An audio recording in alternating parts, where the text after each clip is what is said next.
show starts in 10, 9, 8, 7, 6, 5, 4, 3, 2, 1, go. Good evening, good evening, good evening. Welcome to Extra Scoop Podcast, where I'm Dwayne. My co-host Sister is not here today. Her husband had to go; he's in the hospital, so she had actually had to go to the hospital, so she won't be able to join us.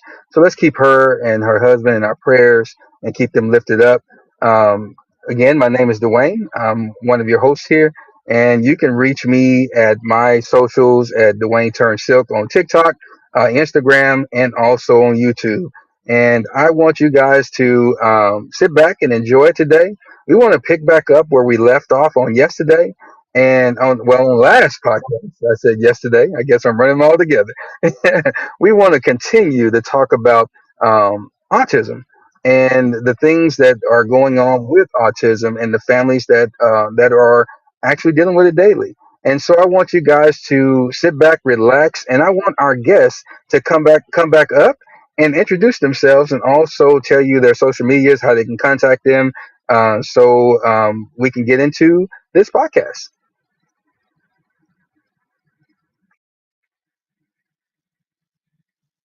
We can't hear you. I think your mute button is on again. Hi, Jane. How are you?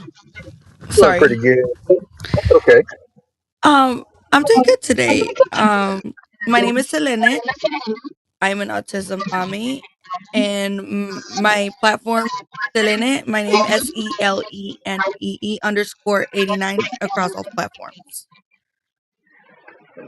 All right, that'll work. And we do have another guest that would come. She's not here yet, but she'll probably come as we move on into. Actually, she just showed up.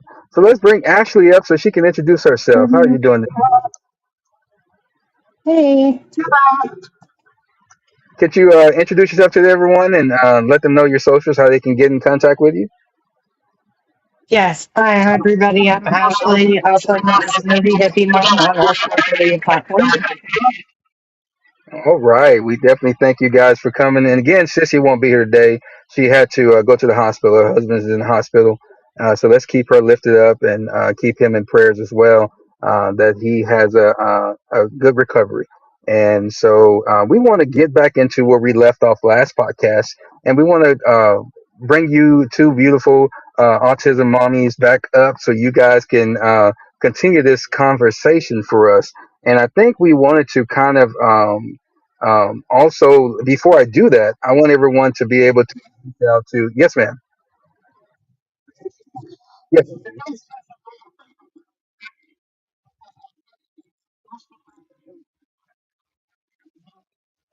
Oh,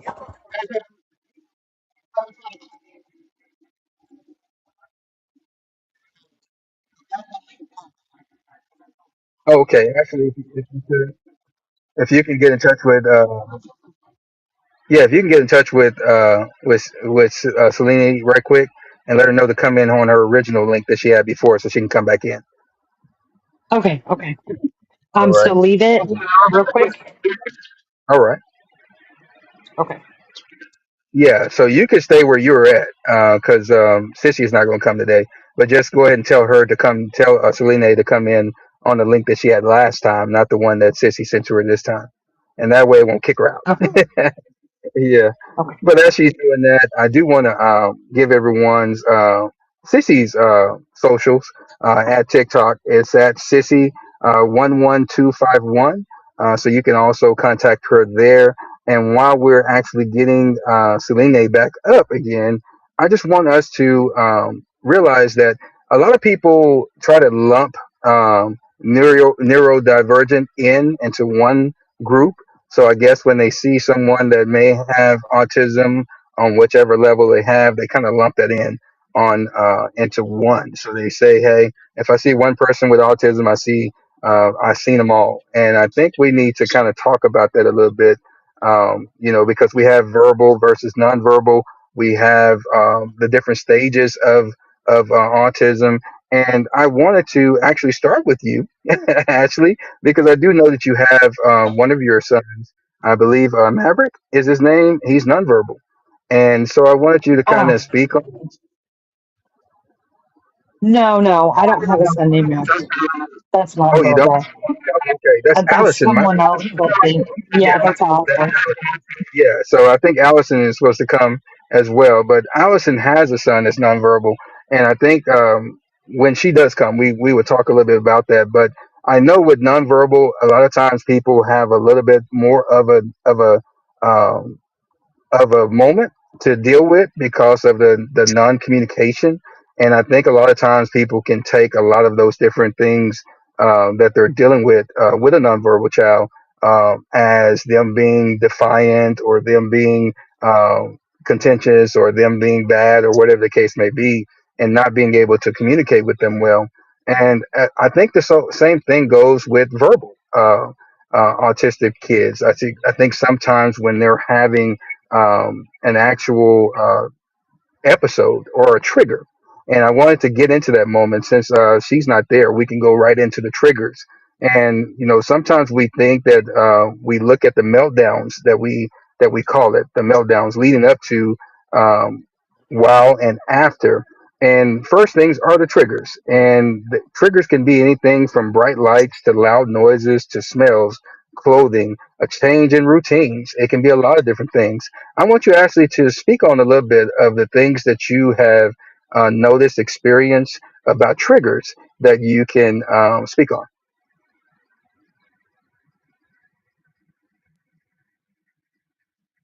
Ooh, I think we did it again.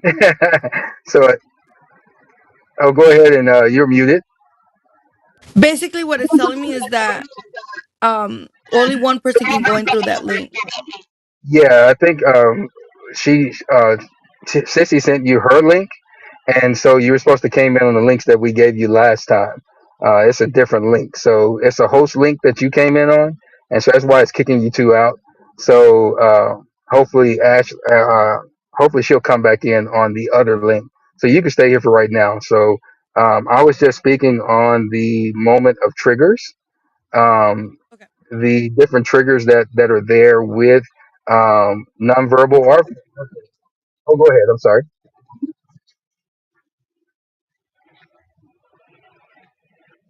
I came in. Let me see what the link I went through the first time. Yeah, the first time.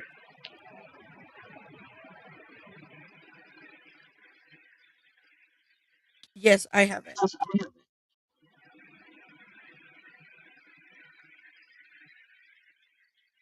Do you want me to send it to her? Yeah, send that link to her so that way she can come in on that link, and that way she won't kick you out when she comes back in. Let me see if I can. All right. So I know Sissy was in a hurry, so I think she just sent you guys the wrong link. I just sent it to her. It does say guest, so hopefully that'll work.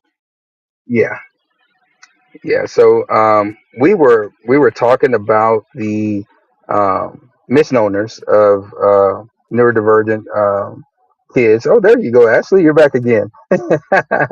So I'll kick this back to you again, Ashley, since I was speaking to you first on the actual triggers uh, of um, of the meltdowns that we do see from nonverbal and verbal autistic kids.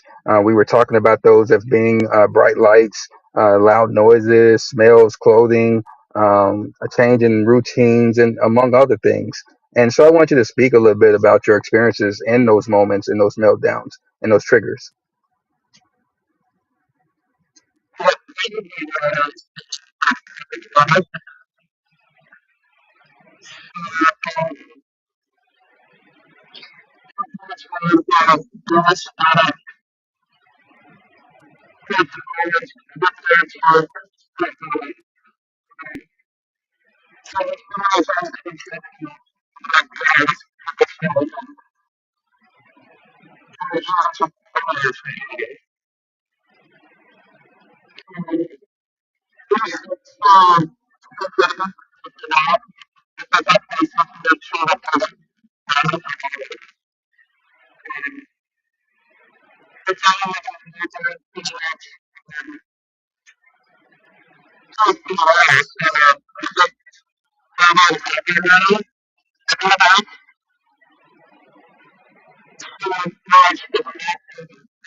But identifying those different struggles and finding something is going to change in the moment. It's not going to be the same from situation to situation. It's going to differ from that.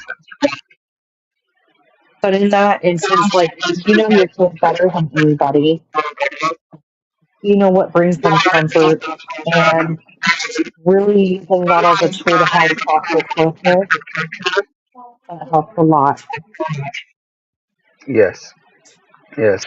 Selene, what about you?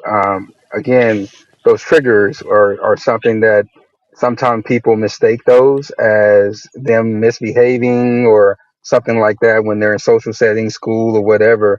What are your experiences of those triggers from your son dealing with those moments? I would say for me, he has a really hard time with loud noises. So a lot of times he seems dismissive and people take him as more like he's kind of like I don't want to be around you, or it sometimes it gives him like a bad mood if it's really loud. He's overwhelmed, he's overstimulated, he kind of doesn't, and he sticks to himself. A lot of times is misleading, like he's not happy or dismissive or just like not friendly. But a lot of times it's just because he's so overwhelmed with everything, the noise and everything, that he just kind of wants to like stick to himself. Um, Noises were a really big thing, and clothing for him, for example, like we have a really hard time if it's not soft. Tags are a big issue. If the shirt isn't plain and if it has like writing on it, and if it's a really thick, when they kind of like stamp them and it's really thick, the design on the shirts, we can't wear that at home. Like it's just it burns. So he basically what he does is this. It ruins his whole mood and his whole day. He walks around like this, carrying his shirt like this, walking around like this. So we can't. Um, it burns. That's exactly is his words. It burns, Mama. I can't wear this. It burns. It burns. And he screams. He's like, I need soft clothes. When I wash the shirts, after a few washes, you get those little pebbles inside.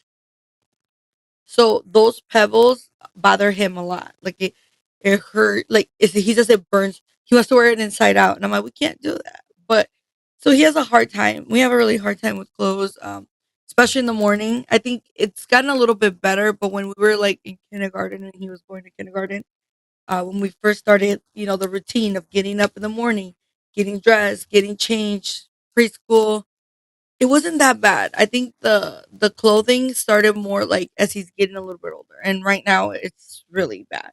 A hoodie takes, I don't know, 2 3 uses and it's bad. So it's expensive, and it's draining because we have this thing, and as soon as he gets home, he wants to take his clothes off and just be in a t-shirt and boxers because anything that's tight or anything that's like that holds them tight or it just doesn't make him feel good. So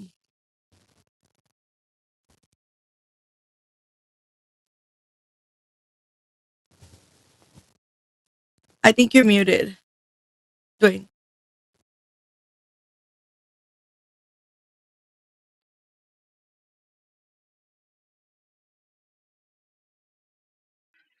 There we go. Can you hear me better? Yes. Oh, okay. Yeah, I think that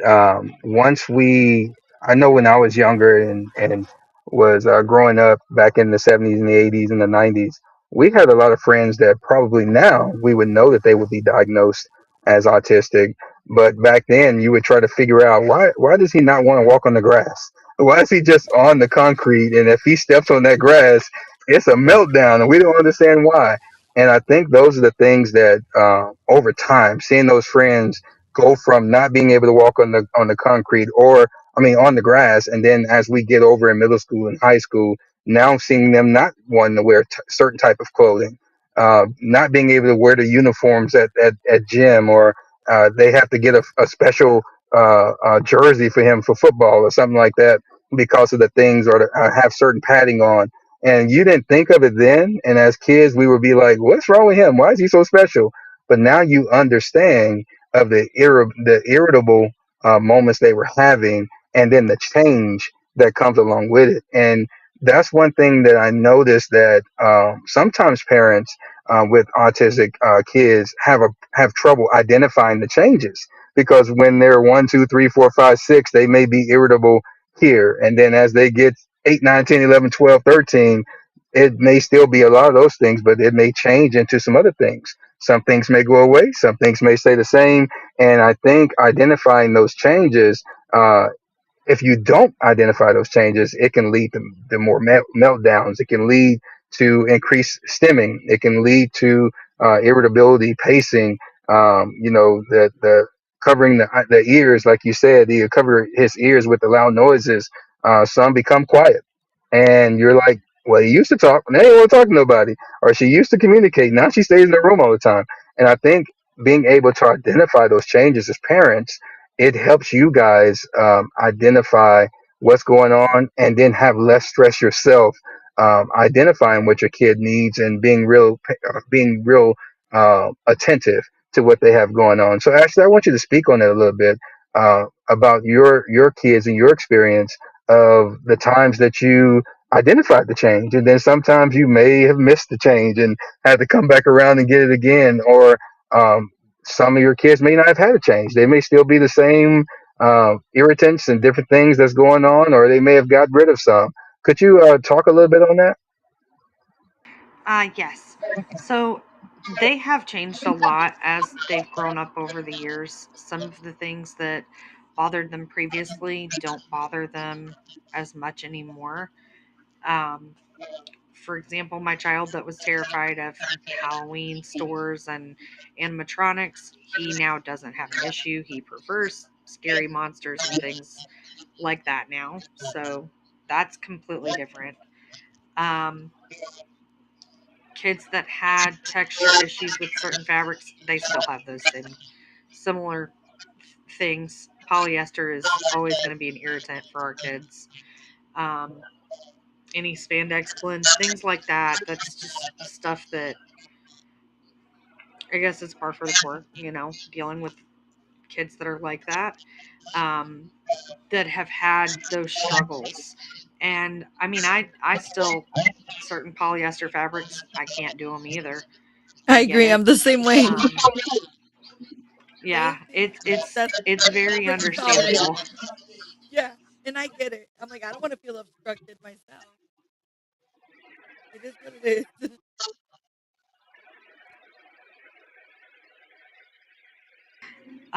With the other kiddos, I feel like it gets easier as they get older because they learn more of how to communicate and express their different needs, and like, okay, I'm getting overwhelmed. Uh, do you mind if we sit and take a break? Or, things like that. Going into places like, we have a hands-on children's museum that's very local that we frequented a lot when they were little. It's called the Thinkery, and it's in Austin, Texas. And they have a room for calming down because they know that that environment is extremely loud, and it can be a lot on a kid with sensory needs.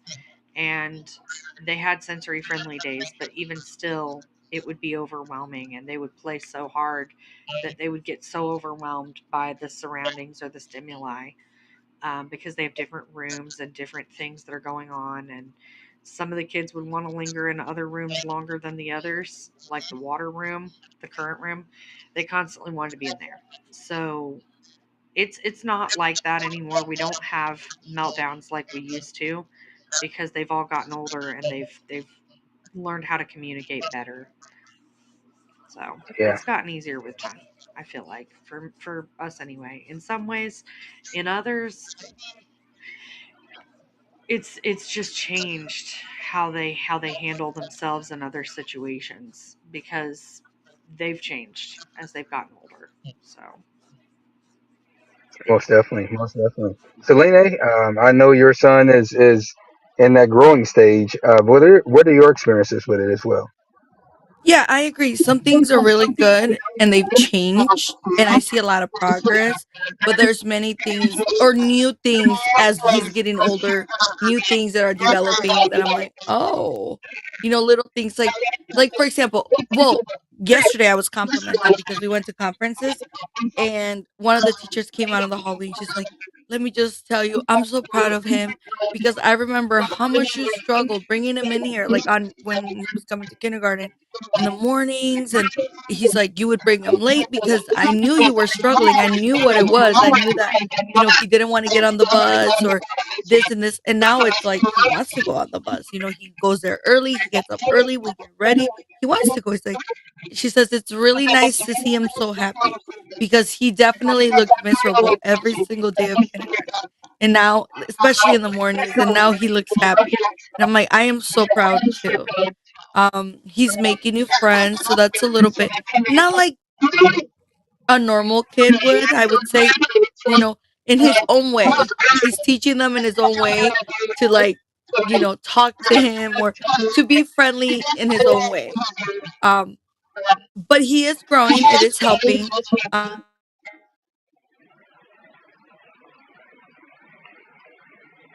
I think her reception went out a little bit. Um, when we get her back, we'll pick back up where we were with her. But I also noticed that also going from the moment of identifying changes, let's get into the meltdowns themselves. Because I know a lot of times that's what people experience are the meltdowns of autistic kids. And that's what they kind of paint that picture with of a broad brush that they see a kid that's melting down. And, and it's sometimes the meltdown can be them actually going in the corner somewhere and sitting and not want to talk with nobody, not want to move, and all those different things. So I want you to actually to try to speak to the meltdowns, what you have seen, the different types of meltdowns from your kids over the years of dealing with them, growing up and parenting them. You're muted right now. sorry.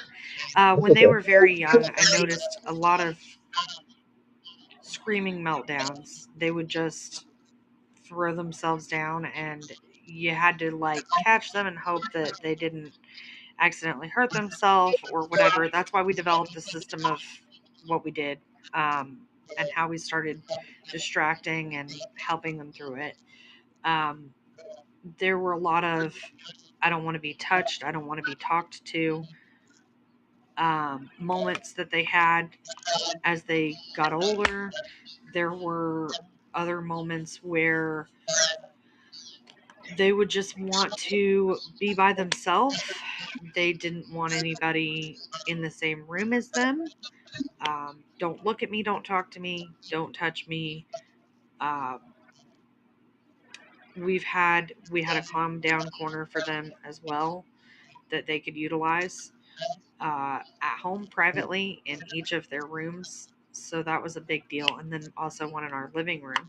So I think that helped out an awful lot with those types of meltdowns because as we implemented it, they started using it more. But there were different types of meltdowns for different situations. And some of them were extremely intense to deal with as a parent, but um, we had some pretty mild ones where, like, I had my daughter who was 2 at the time, and she was starting to potty train, and she was in public. in a disposable pull up and was not happy about it. And she was crying because she started to go potty a little bit. And I was like, oh, okay. Before I figured it out, a woman was like, oh, you stop that. And I looked at her and I was like, you stop that. You were a child once crying in a store. You need to be more patient and considerate of other people. And she's trying to communicate something. She's not crying for no reason. You're being a bully, and back off. And that's pretty much how I dealt with it. I didn't take any crap from any other people about it. It was like, hold up a minute, recognize who you are and step back. Like we had a couple meltdowns in stores where people were very kind and they were like, "Will it help if I intervene a little bit maybe?" And sometimes it would help and sometimes it would escalate things and make them worse. Um, so I've also worked as customer service de-escalation rep, and for me, I've used a lot of those skills with my kids as they've progressed throughout life. But identifying those different types of meltdowns and having people be kind enough to even want to try is so helpful. It's very considerate, but I stopped caring about what other people thought a long time ago. They're going to think whatever they want to think in passing, and there's nothing you can do to change it. You just have to do what's going to roll best for your kids and for yourself. And you know what's best for them, you know? Most definitely, and that's the important thing, that you have to set the atmosphere, for your kids individually, because whether it's an autistic kid or it's a non-autistic kid, you have to parent each kid individually and know what boundaries there are for each kid and how to parent them. And especially when you do have an autistic kid, you have to really be aware of, I may can't discipline this child the way I discipline my older child or my younger child. And so it looks different. And to have a neutral spot for all of them, as far as a calm down corner, um, that's something that goes across the board. I remember when I was growing up, my mom used to send us to the corner. You want to act up? Get Yeah, in that corner. I'll see you. I'll see you in about 30 minutes or 45 minutes.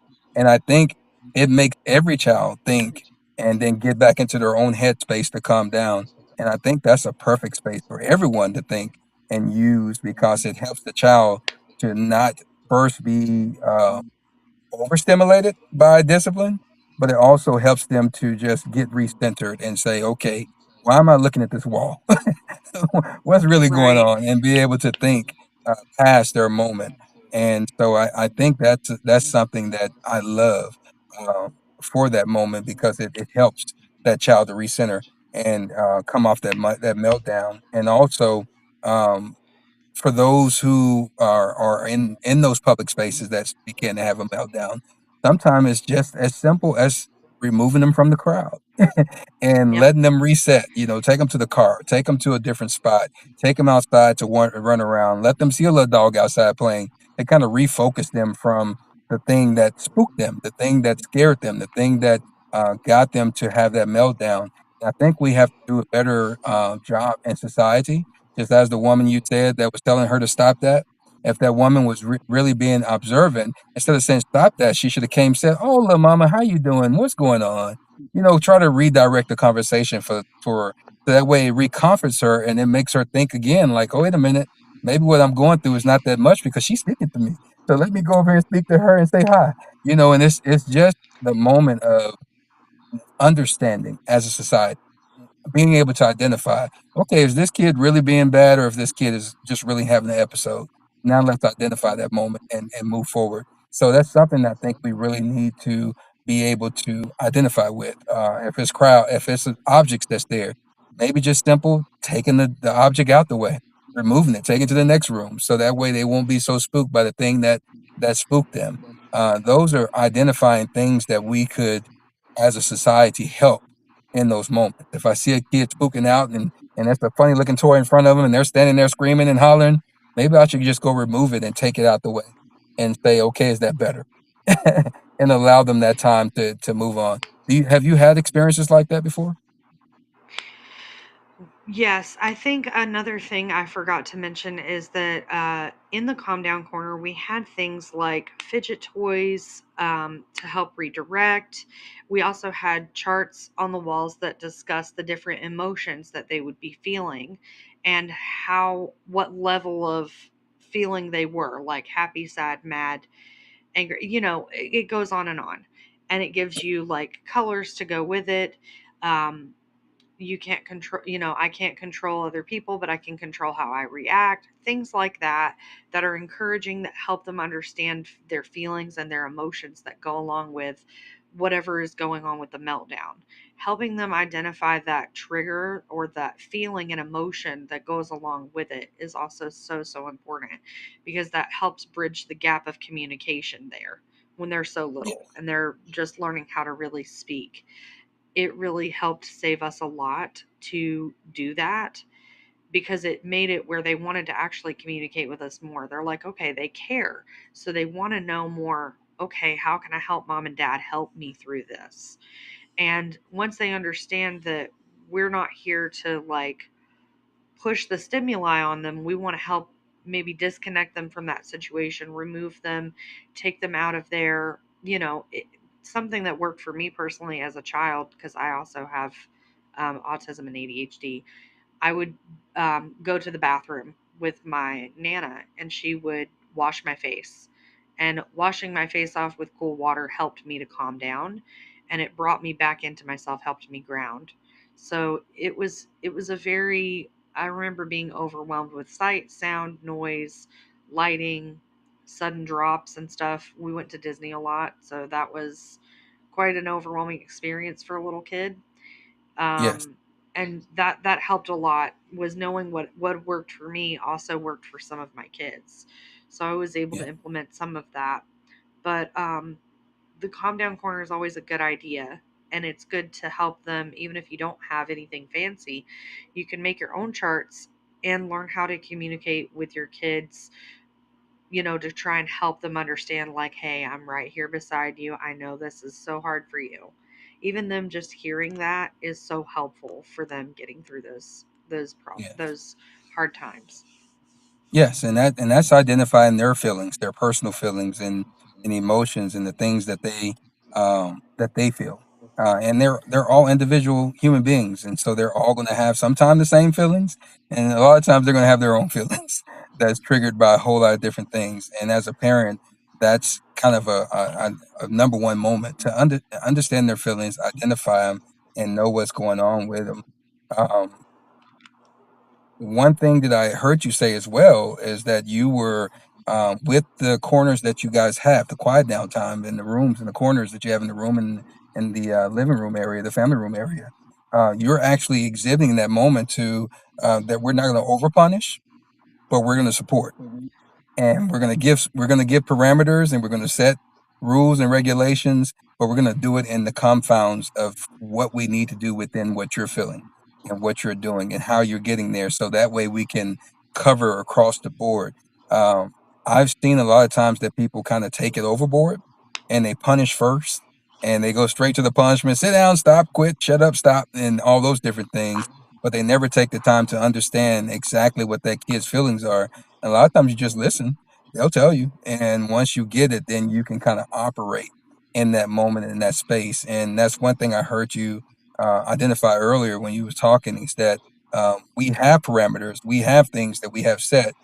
And so when you get to this level, we're going to put you here, and we're going to let you calm down, and we're going to figure out what that moment is in that time, so we can start deducting things out of your space, so that way you can get back where you need to be, or adding stuff into your space so you can get to the place where you need to be, to get back to a level of being at peace.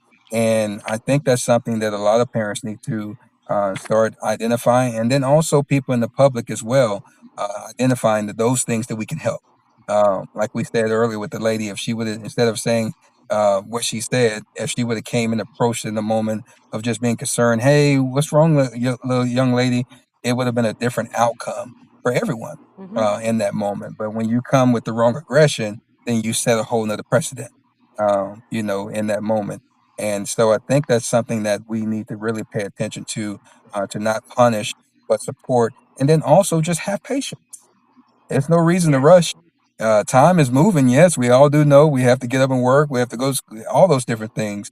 But to be patient with the kids, be patient with what's going on because it'll help us really understand. I want you to speak a little bit about that because you have several kids, and so at the end of the day, you've had to deal with it in a different space than what even Steele or some other people have to deal with, and then also dealing with your own diagnosis from childhood as well. Let's speak towards the patience that you had to develop, even once you start having your own kids, and the frustration of raising them and bearing them and doing all the things and then having to reset. Speak to that just a little bit. There were times that we would have children that would be so excited about birthdays or holidays that we would have to delay certain things because they would overplay or get so overstimulated that they would melt down so hard that they would go to bed early. We had nights like that. We also had situations where um, they would go through. It was so different um, with having to deal with holidays.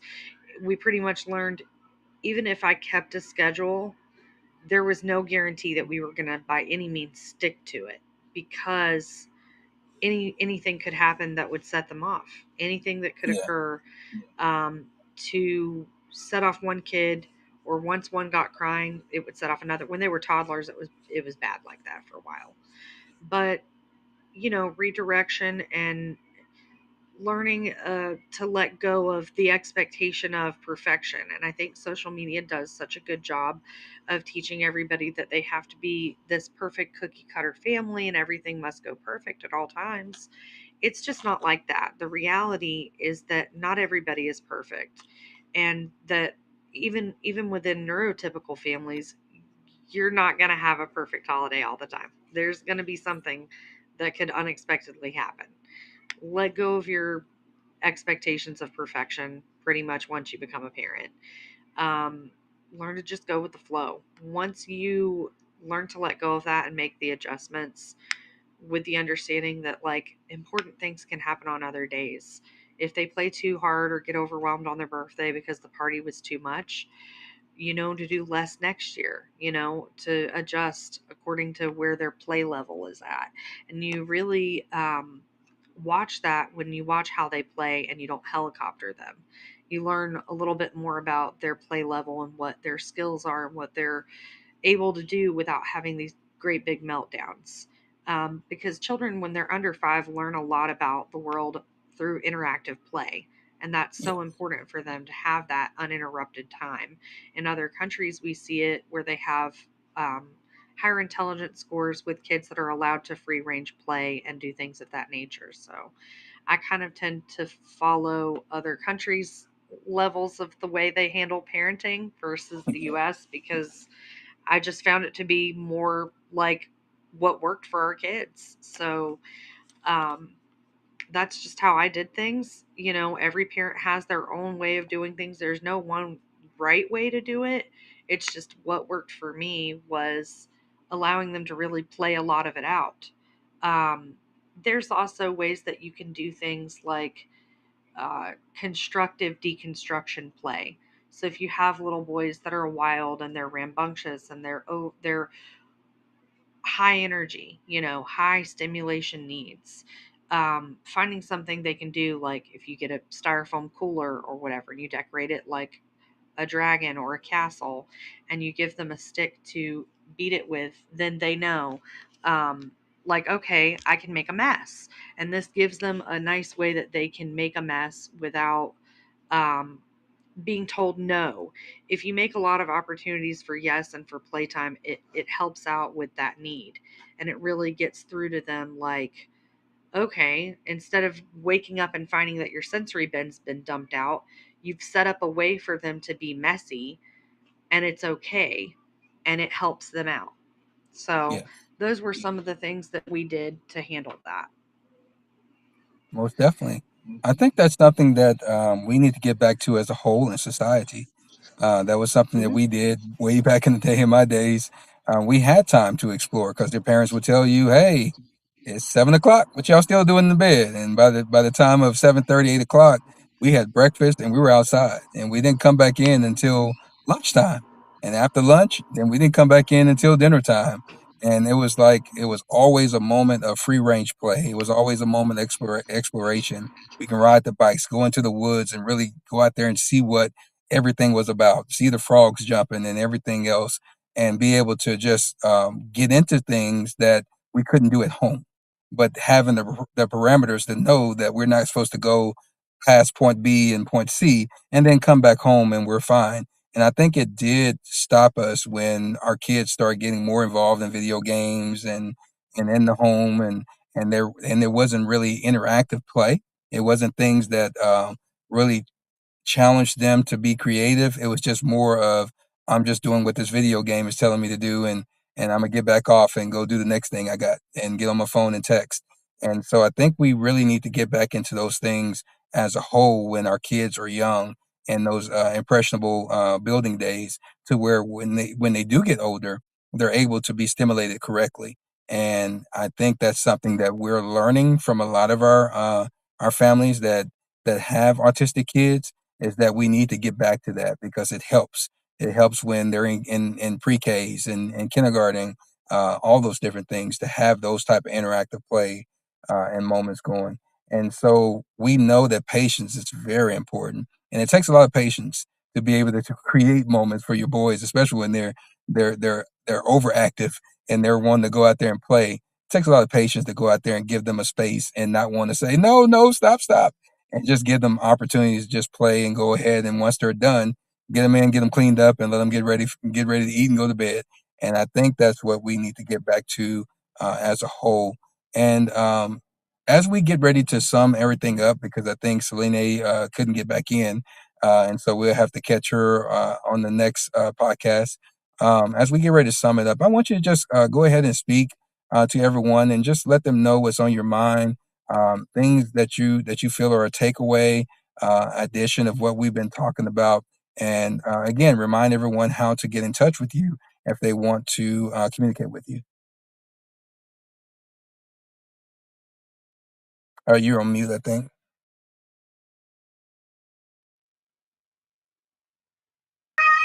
So for me, hold on one second. Okay, go One of ahead. my little ones has approached. That's okay. Um, two of them. Okay, take her to watch the show. I'll be there in a minute. So Nerdy Hippie Mom on all socials is the great way to reach me. Um, again, don't expect perfection, you guys. um, that's a good sum it up. Also, learning how to communicate with your kid, express to them the feelings, different emotions. Calm down corners are helpful. Fidget toys can be helpful. There's different.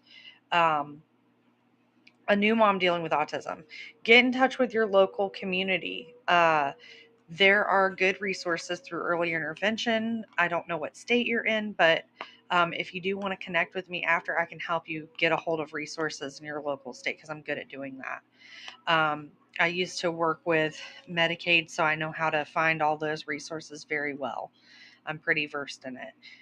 I don't mind helping out anybody that's a new parent that wants to know more resources or wants to find something local like hands on kids museums. Those are amazing. Uh, Local WIC may actually have some resources. Depending on how old your kiddo is, they may know of hands on museums and other things like that. But um, I also know how to find resources such as like there may be free parks and zoos in the area, and some of them even accommodate that type of stuff too. Um, but definitely get up with me after the podcast if you guys want to. Nerdy Hippie Mom on all socials. And for any new parents that are dealing with autism, just take it one step at a time, one breath at a time, one day at a time. Like, slow yourself down and remember that it's not always going to be easy. You're your kid's you're their rock, their home, their original home, and you're their first teacher. So everything that they are learning is coming from you first before anywhere else. So it will really resonate with them how patient that you learn to be with them. And I know that it's not always easy. I have not always been the most patient of people. I have very little patience at times. And it's just important to remember that these are little people. They do not have all of their brains yet. They will not get them until they're 25. Um, so that prefrontal cortex and social interactions is missing, and they're learning it. They're learning it every day through every interaction that you have with everyone around you, even in your household and theirs. So just take it slow and steady, and you'll find what works for you and your child. It is a hard thing to do, but support and finding your network of people and in your community can be very, very helpful. Make sure that you take care of yourselves as well, and know that you're not alone. There are plenty of parents that are out there willing to help. I know Selene isn't on here, but um, you can find her on TikTok. I can't remember her at, but I think it is Selene with goggles, if I'm not I think incorrect so. about that. I think so. Yeah, Yeah. Selene with goggles, yes.